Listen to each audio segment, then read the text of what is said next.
தமிழக வெற்றிக்கழக தோழர்களே, தமிழ் சொந்தங்களே, உங்கள் அனைவருக்கும் அன்பு வணக்கம். தெய்வத்தால் ஆகாதெனும் முயற்சி தன்னை வருத்த கூலி தரும். பிறப்பிற்கும் எல்லா உயிருக்கும். இதுவே தாவேகாவின் முக்கிய கொள்கை.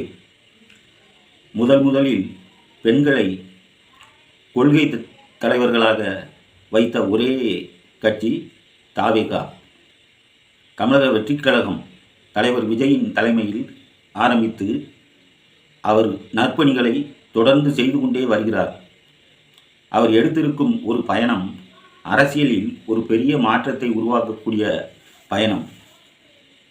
ஏன்னா கல்விங்கிற ஒரு முக்கியமான புனிதமான ஒரு நற்காரியத்தை அவர் ஆரம்பித்திருக்கின்றார்.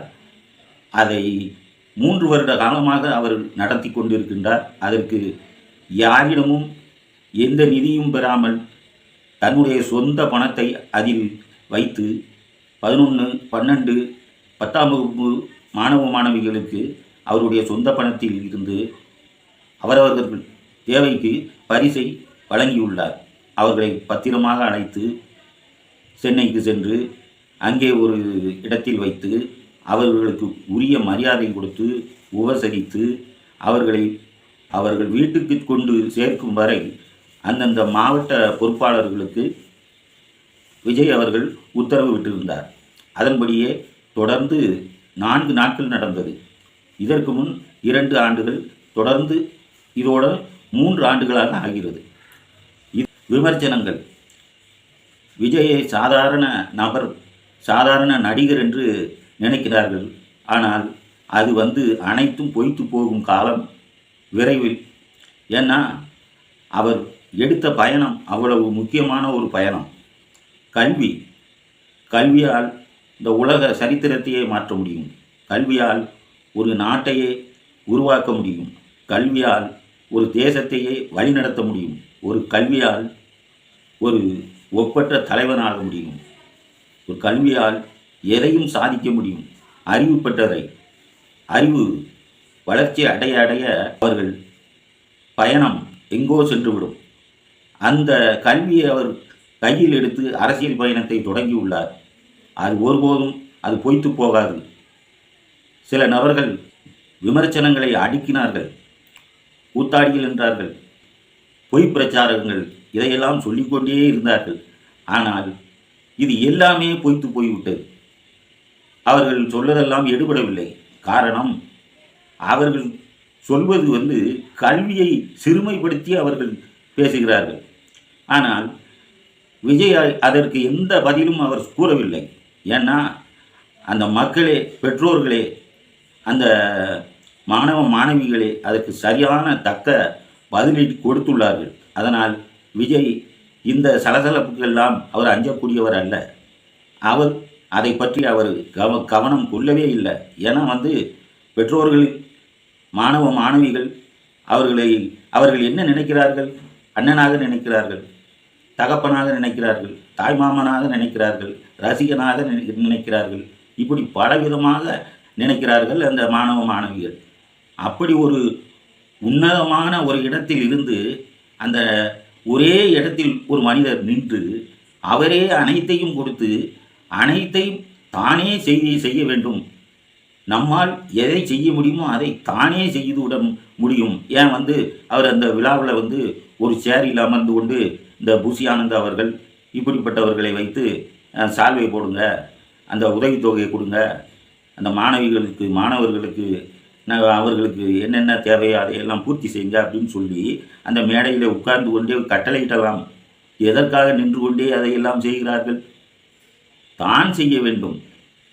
நாம் அந்த குழந்தைகளை நேரில் சந்தித்து அவர்களை கேட்டறிந்து அவர்களுக்கு என்ன தேவையோ அதை பூர்த்தி செய்ய வேண்டும். அது நம்மால் முடிந்ததை செய்ய வேண்டும் என்ற ஒரே நோக்கத்தோடு அவர் செய்தார். இதில் ஒரு பெரிய முக்கியமான அம்சம் என்னன்னா, ஒரு சேலம் மாவட்டத்தில் ஒரு பெண், சின்ன பெண், அந்த குடும்பம் ஒரு மலைவாழ் குடும்பம், பரம ஏழையாக இருக்கிறார்கள். அவர்களுடைய தந்தை ஒரு டெய்லர். அவர் உடல்நலக் குறைவால் அவர் இறந்து விட்டார். அவருடைய மனைவி அன்றாடம் வேலை பார்த்து தன் வீட்டில் கரண்டு கூட கிடையாது. 2 பெண்கள், ஒரு பிள்ளை. இந்த 3 பேர் தான்.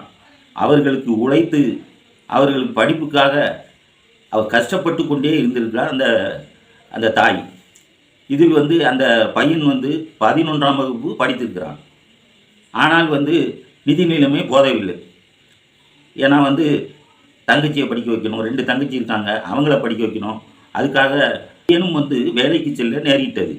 அவனும் வேலைக்குத்தான் சென்றிருக்கிறான். அதிலிருந்து கஷ்டப்பட்டு அரசாங்க பள்ளியில் பயின்று அந்த பெண் இவ்வளவு மார்க்கு அந்த குழந்தை பெற்றிருக்கின்றது. என்ன ஒரு ஆச்சரியமான விஷயம்! மண்ணெண்ணெய் விளக்கில் வைத்து அது படித்திருக்கின்றது. கேண்டில் மெழுகுவர்த்தியை வைத்து கொண்டு படித்திருக்கின்றது.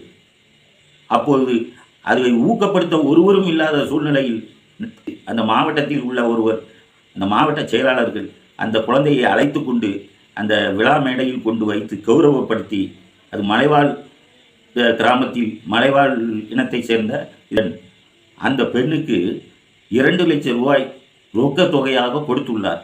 மேலும் அதற்கு படிப்புக்கு தேவையான அனைத்து உதவிகளும் செய்ய உத்தரவாதம் கொடுத்துள்ளார்.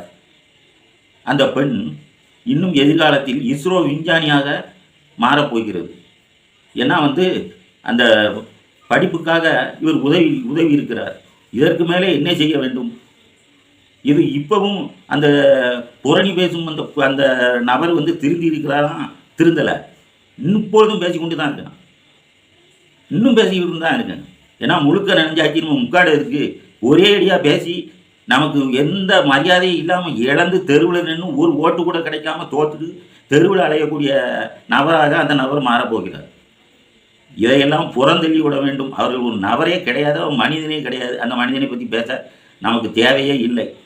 ஆனால் மக்கள் புரிந்து கொள்ளுங்கள், இந்த மாதிரி ஒரு கேடுகட்ட அரசியல் எல்லாம் இயங்கி கொண்டு இருக்கின்றது மறைமுகமாக. விஜயை பொறுத்தளவில் சரியான பாதையில் செல்கிறார், சரியான வழிநடத்துகின்றார். இன்னும் அவர் சுற்றுப்பயணம் வருவார், அவருக்கு மாஸ் கிடைக்கும்.